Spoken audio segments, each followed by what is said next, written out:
Hi అండి, this is Ananya collections. Yesterday వచ్చేసరికి Vijayawada floods వచ్చిన ఏరియాస్కి బెడ్షీట్స్ అండ్ ఫుడ్ అయితే డొనేట్ చేసాం. నేను మా హస్బెండ్ కలిసి వెళ్ళి ఆర్సీ టీం వాళ్ళతో అయితే ఫుడ్ అనేది డిస్ట్రిబ్యూషన్ చేసాము, బ్లాంకెట్స్ అండ్ ఫుడ్. చాలా మంది నేను వీడియో పెట్టిన తర్వాత ఒక 5 to 6 మెంబర్స్ దాకా అక్క మేము కూడా హెల్ప్ అనేది చేస్తాము అని చెప్పినాను. చాలా మెంబర్స్ మెసేజ్ చేశారు నాకు పర్సనల్లీ వచ్చేసరికి. నాకు చాలా హ్యాపీ అనిపించిందండి అట్లా మెసేజ్ చేసేసరికి.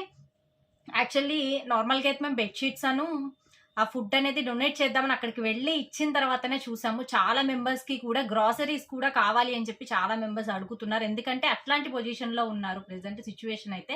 కొన్ని ఏరియాస్లో అయితే వాటర్ లేదు అండి, కొన్ని ఏరియాస్లో మాత్రం చాలా వరకు వాటర్ ఉన్నాయి, మోకాళ్ళ పైకి ఉన్నాయి. నార్మల్గా స్టార్టింగ్ రోడ్స్లో చూసేసి వాటర్ లేవు అని చెప్పి చెప్పేస్తున్నారు. బట్ మేము నిన్న చాలా లోపల వరకు వెళ్ళాం. ఇటు కబేళ రోటరీ నగర్ కానీ పాయకపురం సైడ్ కానీ లోపలికి చాలా చిన్న చిన్న స్ట్రీట్స్ లో కూడా ఫుల్ వాటర్ అయితే ఉన్నదండి. అటు లోపల దాకా కూడా ఎవ్వరు వెళ్ళడం లేదు. అండ్ ఫుడ్ కూడా చాలా మంది వేస్ట్ చేస్తున్నారు, తీసుకోవట్లేదు అంటున్నారు. కరెక్టే అండి, రోడ్డు మీద వరకు ఇస్తే ఖచ్చితంగా అట్లానే వేస్ట్ చేస్తున్నారు. బట్ లోపల దాకా వెళ్తే వాళ్ళకి ఇచ్చే 1 ప్యాకెట్ ఆఫ్ ఫుడ్ కూడా చాలా ప్రీషియస్ గా ఉంటుంది. ఆ ఫుడ్ కూడా ముందు పిల్లలకి కూడా లేదు అని చెప్పి అడిగి మరీ తీసుకొని వెళ్తున్నారు. లేని వాళ్ళకు కూడా వాళ్ళు తీసుకొని వెళ్ళి లేని వాళ్ళ దగ్గరికి కూడా వెళ్ళి మేము ఇస్తామని అని చెప్పి అడిగి మరీ తీసుకొని వెళ్తున్నారు. లోపల వాళ్ళకి ఇస్తే మాత్రం ఎవరు ఫుడ్ వేస్ట్ చేయట్లేదండి. సో